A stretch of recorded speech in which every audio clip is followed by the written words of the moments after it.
latest Barna poll came out, when they actually asked biblical worldview questions, less than 4% of Generation Z has an actual biblical worldview. They answer with a biblical worldview.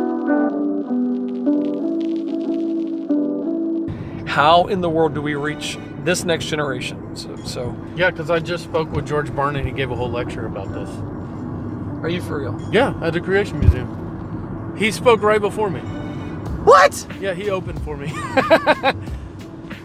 You're kidding! No. No wonder this guy doesn't pick up my phone calls. Wow, are you serious? Yeah, no, George Barna spoke that research that you're referring to.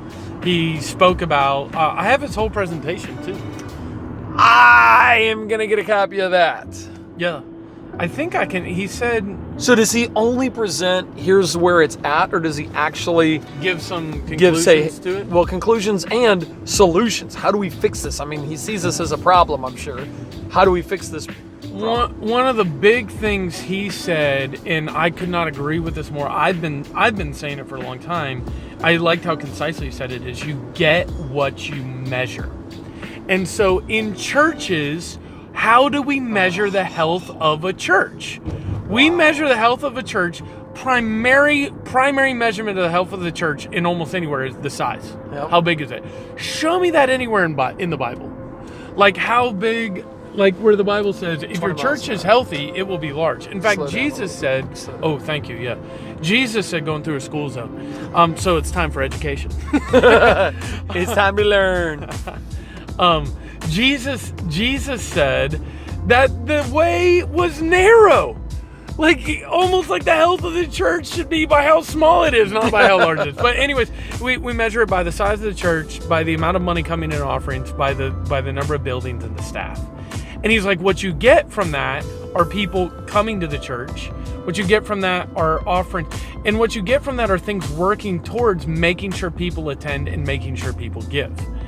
If you measure church by the knowledge, it would look totally different. And I think one of the reasons why students do not have a biblical worldview is because we're more concerned with measuring their attendance rather than what they know.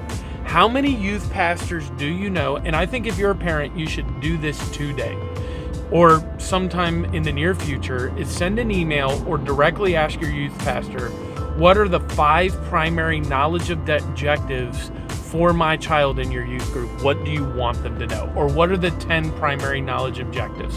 When my child graduates from your youth group, what are the 10 things that you absolutely want them to know without a doubt?